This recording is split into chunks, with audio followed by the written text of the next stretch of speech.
one of the best things in life to do is to surround yourself with high-grade people, because you will behave as the people around you do, but they in turn are getting it from you. It's kind of like a planetary system, and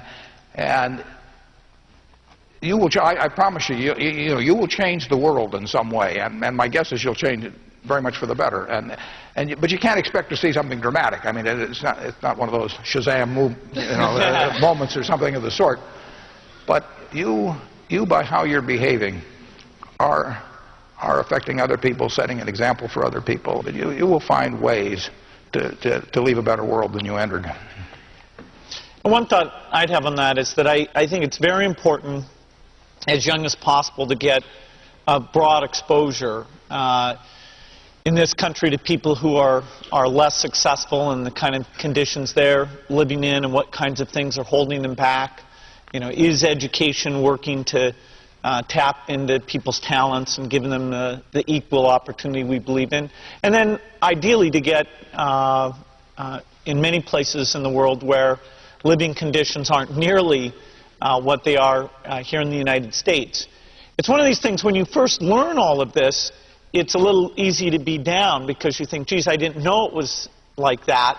Things are improving, and the opportunity for capable people to jump in, whether it's helping with medicines, helping with education, a small number of people can actually make a very dramatic difference. Hello, I'm Daniel DiLoretto from Reno, Nevada. My question is, our society, or our generation, Generation Y, we face a lot of issues. What do you think are some of the most important or most challenging societal issues that we face, and what can we do as future leaders to ensure that we create a better society in the future? I think the issues of equity that we have, whether it's between countries or even within our country, are pretty serious issues. And if you get too far out of whack on that, then you get a divide, and you don't get the fluidity and the sense of opportunity that this country has stood for. So I think we really got to renew our commitment to the ideals around equality, and I think there's a lot of actions that suggests we should be taking to invest in the long term that certainly at this stage we're not taking right now. I can't say it better than Bill, but we got lucky tickets in life. I mean, we got a ticket that said American, we got a ticket that said intelligent, we got a ticket, that said this time rather than 200 years ago when the same talents would not have produced much. So we got a very lucky ticket in life. A lot of people don't get lucky tickets. We were over in China together 10 years ago, and we saw some people that wouldn't make any difference what their brain power was or anything else. They weren't going to have a chance, at least for a long, long time. I think we've got to do a much better job of not only taking care of the people that get the bad tickets in this country, but in doing what Bill and Melinda have done, which is going around the world and helping those people have things that we regard as absolute, givens in our society. I mean, Bill has taken vaccines to people around the world that die at very young ages, and families that get destroyed, and all kinds of things, for things that we could do something about. Those are the things that we should be working on in your generation. A seguir, Buffett e Gates, de volta à faculdade, na Management TV. Missão, lucratividade. Qual é o segredo das empresas que alcançam o sucesso? Pela primeira vez no Brasil, Fórum Mundial de Lucratividade. Robert Kaplan, Robert Herbold, Oriovisto Guimarães, Adrian Slavotsky, Herman Simon, David Bravestein. 11 e 12 de março em São Paulo. 11 4689 6666. Realização HSM. Você está assistindo Buffett e Gates, de volta à faculdade, na Management TV. Hello, I'm Jared Carlson, senior management major. My question is, if you could have one superpower, what would it be and why? One superpower? Bill, you think more about that than I do. I don't know. Extending one's lifetime would be a reasonable thing. Yeah, I'll take notes if you have anything to say on that. You know, I don't think being able to get rid of competitors, that wouldn't be much fun. That'd be like hitting a hole-in-one all the time. Being able to read super fast, yeah, that'd be nice. That'd be huge. That'd be huge. Well, Bill can read. So, I mean, he reads about 3 times as fast. And just think of, I mean, I probably wasted 10 years reading slowly. But, no, if you're talking about granting a wish, I mean, what you would, with the type of thing, I mean, what you really would hope is that somehow you could reduce the threat posed by nuclear knowledge in the world. I mean, that's going to be the great problem of mankind in your lifetime. And you know, the knowledge is out of the bottle. The genie's out of the bottle on that.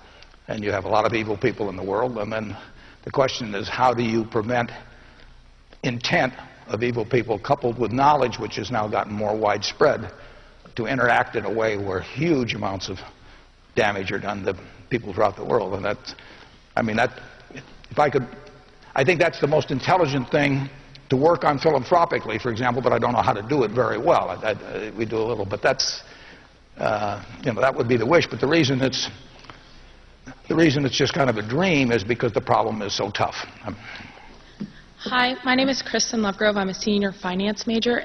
In our society that's so material and you and your families are so well off, how do you ensure that your children value things that aren't material and things that will truly make them happy in the end?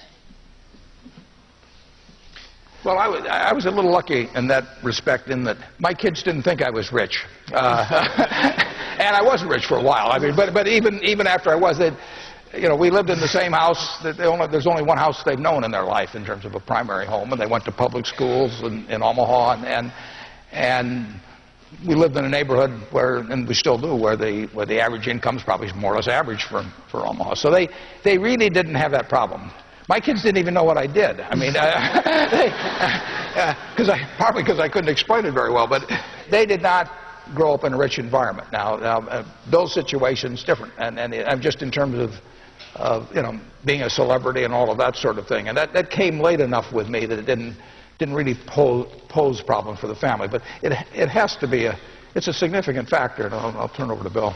Yeah, I can verify what Warren said about his house. I was very excited to go visit, you know, think, what has he done? What amazing things is he going to have? And I went into his dining room. He didn't even have seats on the chairs. And he didn't even know they were missing either. So I don't...